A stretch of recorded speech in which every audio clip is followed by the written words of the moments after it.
सतगुरु तेरा ही आसरा।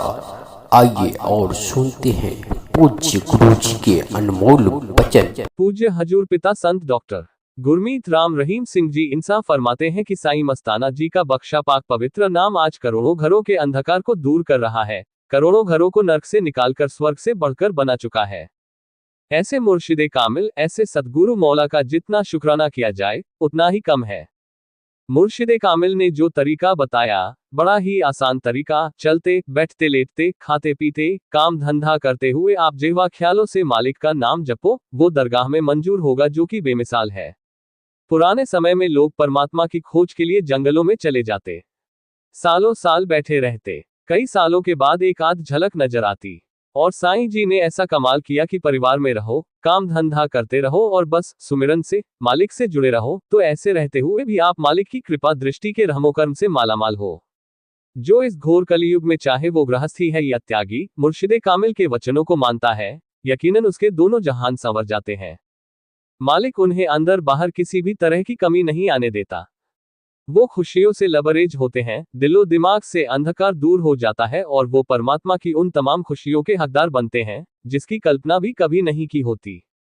पूज्य गुरुजी फरमाते हैं कि सुमिरन करना चाहिए और साईं अपने मुर्शिदे कामिल का गुणगान गाते और शुक्राना करते रहना चाहिए, तभी मालिक का रहमो कर्म होता है और तभी मालिक की तमाम खुशियां मिला करती हैं।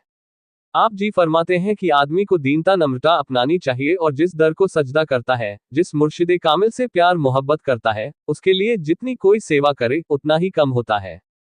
पूज्य गुरुजी फरमाते हैं कि लोभ लालच बुरी बला है। साईं मस्ताना जी महाराज के एक वृतांत का जिक्र करते हुए आप जी फरमाते हैं कि एक बार बहुत सारे सत्संगी खड़े थे और वहां बकरियां घूम रही थी। साईं मस्ताना जी महाराज ने ताजे ताजे नोट बकरियों के गले में बांध दिए और उनको आप ही दौड़ा दिया। अरे पकड़ो पकड़ो भाई! सभी लेके भाग गई। अरे रे रे इतने नोट! चलो एक दो भागते, लेकिन सारे के सारे ही भाग गए। ये तो कहा ही नहीं था कि नोट ले लो, सिर्फ पकड़ो ही कहा था, लेकिन सारे झपटे की मैं ले लूं, मैं ले लूं। साईं जी मुस्कुराकर कहने लगे, सतगुरु दा यार ता कोई कोई निकलिया, सारे माया दे यार ने। आप जी फरमाते हैं कि माया कई तरह की होती है। रुपया पैसा हीरे मोती सब कुछ ये माया है जो दिखता है, और जो नहीं दिखता आंखों पर माया का पर्दा, वो है नर नारी। चाहे वो पशु हैं, चाहे आदमी हैं, ये माया से ही एक दूसरे के प्रति पगलाए हुए हैं। तो ये माया का रूप बड़ा जबरदस्त है। लोग सारा प्यार, सारी सेवा भूल जाते हैं जब माया की बात आती है। कई भाई मंच जैसे भी होते हैं जो सब कुछ लुटा के दोनों जहानों को पा जाते हैं।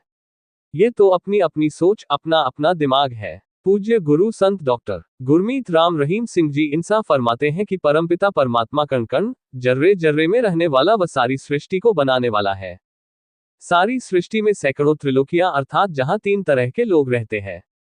दिखने वाले को स्थूल काय, न दिखने वाले को सूक्ष्म काय व देवी देवताओं को कारण काय कहते हैं। ऐसी सैकड़ों त्रिलोकियां हैं उन जहां भक्ति व सेवा सुमिरन के अनुसार सैकड़ों आत्माओं का वास होता है और सबके साथ वो परमपिता परमात्मा होता है। पूज्य गुरु जी फरमाते हैं कि जो परमात्मा कण कण में मौजूद है, वो दिखने में कैसा होगा? वो परमपिता परमात्मा हर जगह मौजूद है, लेकिन हैरानी की बात तो यह है कि हर जगह पर होते हुए भी वह अजन्मा है, वो जन्म नहीं लेता और वो अजाप है तथा वह अवर्णनीय है। उसके बराबर किसी की तुलना नहीं हो सकती। उस तक जाने के लिए इंसान को जाप करना पड़ता है। जो जीव उसकी धुन को पकड़ लेते हैं तो उसे जाप की जरूरत नहीं पड़ती। इंसान के अंदर कई प्रकार के रोग पैदा होते हैं, उनमें एक तो कर्म रोग व दूसरे उसे शरीर के खरीदे गए रोग होते हैं। अगर वो सच्चे दिल से परमपिता परमात्मा को याद करे तो जिस मालिक ने ये शरीर बनाया है वह उन रोगों को शरीर में से ऐसे निकाल देता है जैसे कि मक्खन में से बाल निकाल देते हैं, यानी मालूम ही नहीं पड़ता। इस प्रकार बात केवल संतों के वचनों को मानने की होती है। अगर कोई जीव उन वचनों को मान ले व जैसा संत फकीर कहते हैं अगर उनके कहे अनुसार चले तो उसी समय उसका बेड़ा पार हो जाता है, वह संभव शब्द भी संभव में बदल जाता है। इस कलियुग में केवल वचनों की ही भक्ति है। अगर इंसान संतों के वचनों के अनुसार चला तो ठीक है, वरना उसे भुगतना तो पड़ता ही है। इससे संत नाराज नहीं होते, लेकिन वो दुखी जरूर होते हैं कि हम तो इसके पहाड़ के समान कर्म काट रहे थे, लेकिन ये तो मानने को तैयार ही नहीं है। आप जी फरमाते हैं कि वो अल्लाह वाहिगुरु राम इतना शक्तिशाली है कि उसे सच्चे दिल से याद करने मात्र से वो इंसान की जायज इच्छाओं को पूरी जरूर कर देता है।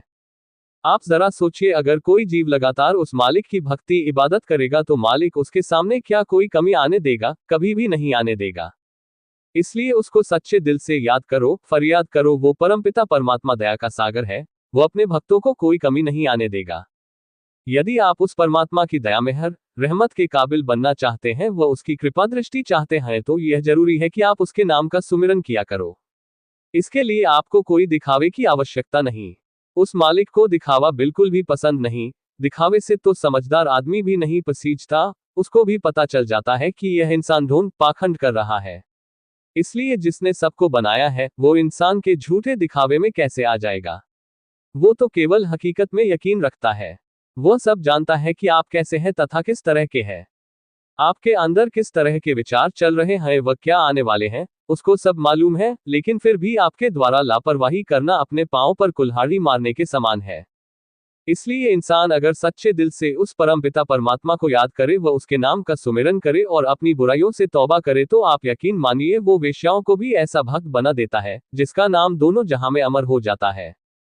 तो भाई, उस मालिक का नाम जपा करो, वह बहुत जरूरी है। इसी एक बात को हम अरबों बार कह चुके हैं और आगे भी कहते रहेंगे।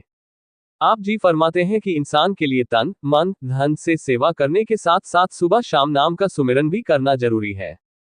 उसे काम धंधा, लेटते उठते बैठते थोड़ा थोड़ा उस मालिक को याद करते रहना चाहिए, बजाय अपनी परेशानियों या फिजूल की बातें करने के। अगर आप इन सभी बातों को छोड़कर राम नाम का जाप करोगे तो आपको अपनी परेशानियों के बारे में बात करने की आवश्यकता ही नहीं पड़ेगी, बल्कि आपके सभी गम, चिंता, परेशानियां समाप्त हो जाएंगी। इसलिए सुमिरन बहुत जरूरी है। सुमिरन करना या न करना तो आपकी मर्जी है, हम तो उस मालिक के चौकीदार हैं। स्कूल कॉलेज में लेक्चरर या अध्यापक तो तनख्वाह लेने की वजह से बच्चों को शिक्षा देता है ताकि उसके चैप्टर न रह जाए और वेतन न रुक जाए, लेकिन हमने तो अपने सभी चैप्टर पूरे करवा दिए हैं और ये तो आपके हाथ में है कि आप उन पर चलते हो या नहीं। रूहानी संत, पीर, फकीर तो उस मालिक की दया मेहर रहमत के काबिल बन गए होते हैं। उनको तो उनका मालिक सभी चैप्टर पूरे करवाता है, इसलिए वह जीवों को यह चैप्टर करवाते रहते हैं। वो उन्हें कहते हैं कि अगर आपने अपनी जिंदगी का मुख्य चैप्टर पूरा कर लिया तो आप जरूर अव्वल आओगे, तथा वो मुख्य चैप्टर वचनों पर रहना, सेवा व सुमिरन करना, 3 ही तो बातें हैं।